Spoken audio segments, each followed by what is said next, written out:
First time ko mag-deliver ng halo-halo rito sa may patulian. Ganito pala ang mangyayari sa akin pagka nagpatuli ako.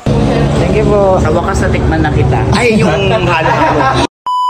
Ngayong araw nga pala guys, sila na nga pala muna magbebenta rito sa may pwesto. Bali ako nga pala muna, tapos kasama ko nga pala si Brian, yung aking kapatid. Magpapasama na nga pala muna ako mag-deliver sa kanya. Bali ngayong araw nga pala ay Lunes. Sa mga hindi pa nakakaalam dyan, nagtitinda na nga rin pala ulit kami ng Lunes. Nakaraan nga kasi talaga hindi kami nagbubukas ng Lunes. Nadaan na nga rin pala ako rito sa mga nagtitinda ng pang merienda, malagkit. Abay, gravinis na naman talaga, sobrang sarap ng mga pagkain nila ron. Ang pagdideliveran nga pala namin dito nga pala sa may Caloocan. Dahil hindi ko nga alam yun, kaya nagtanong na muna ako dito sa mga tricycle driver. Ayun din kasi sabi sa akin ng pagdideliveran ko, ipagtanong ko na lang sa mga toda rito. Stop.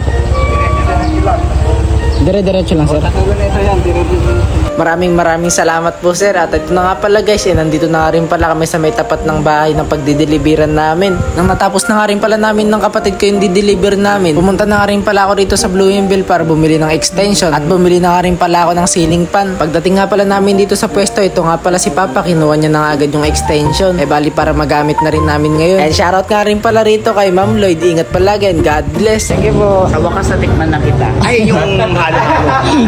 Shoutout nga pala rito kay sir. Pati na nga rin pala rito sa kanila sir at ma'am. Galing pa nga sila ng Rizal Nueva Ecija. At ngayon naman guys magdi-deliver nga pala kami ng 20 pieces. Kaya ito nga nakalagay siya sa may pinakamalaki naming ice box. Dito nga pala sa center namin i-deliver to. Tinuro na nga rin sa amin ni Ate Pau kung saan namin dadalhin to. Bali pumasok nga pala kami sa isang kwarto na kung saan may mga tinutuli. Sobrang nakakatuwa nga kasi halos lahat nga pala sila rito sa loob. Napapanood nila yung video ko at kilala nila ako.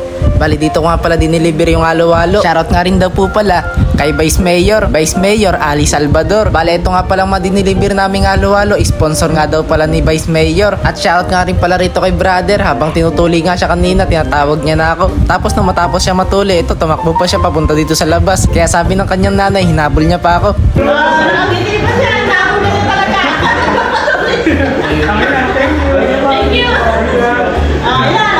At shoutout nga rin pala rito kay brother. Happy birthday sa'yo. Ingat ka palagi and God bless. Mas makinig lalo sa magulang at mag-aral mabuti. More birthday to come sa'yo. Enjoy mo yung araw mo. At maraming salamat sa inyong buong pamilya sa kaarawan ng iyong birthday na mahalagang araw para sa inyo. Pumunta pa talaga kayo dito sa may San Jose kahit galing pa kayo ng Lupaw. Para nga mag-halo-halo kayo. Next naman, diba? Grabe Nes. Maraming salamat po. Bali kuya nga pala siya ni Aling Maliit. At ngayon naman magdi-deliver na ulit kami ni Brian. Bali kanina ang dami na namin dineliver. Hindi na nga kami nakapag-video, nakalimutan kong i-charge yung cellphone ko. Bali dito nga pala 10 piraso nga pala i-deliver namin. Maraming salamat po ma'am sa inyong pag-order. Shoutout nga pala sa may Solano East Central School Sped Center. Ito nga pala silang lahat, galing pa nga sila ng Nueva Vizcaya. Maraming salamat po sa inyong lahat. At may nag-request nga pala, deliver nga daw pala ako dito sa dati kong kaklase ng grade 7. Surprise, hindi niya alam ako yung magdi-deliver. Happy birthday nga pala rito kay Shaira. At may mga umorder pa nga ng halo-halong deliver. Kaso pagkapunta ko nga pala rito sa pwesto, order na lahat. Puno nga pala rito sa may loob, kaya yung iba doon na lang nag-dine in sa labas. Bali naglagay din kami ng electric fan sa labas tapos upuan. At pumunta nga rin pala rito ang mga taga-Mana. Maraming salamat po sa inyong pagbili ng halo-halo. Gusto mong halo-halo?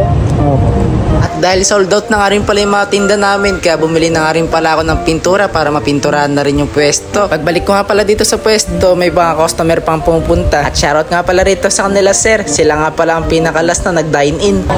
Solid talaga. Solid talaga. Ingat po sir, thank you po. At shoutout nga pala rito sa kanila nanay. Nag-dine in nga rin pala sila rito sa loob. At kasama nga pala nila ang kagawad ng Santo Niño II, Kagawad Ruin Asoro. Maraming salamat po sa inyo pagpunta rito sa pwesto. Bali sila nga pala lahat ay magkakaklase noon. At syempre hanggang ngayon magkakaibigan pa rin sila. Di ba nakakatuwa? At nagsimula na nga rin pala ako rito sa pwesto para pinturahan. Dahil basic lang naman to, kaya yakang-yaka ko na to. Hanggang dito na muna tong video natin na to guys. Maraming salamat sa inyong pagsama. Next naman, di ba? Grabe Nes.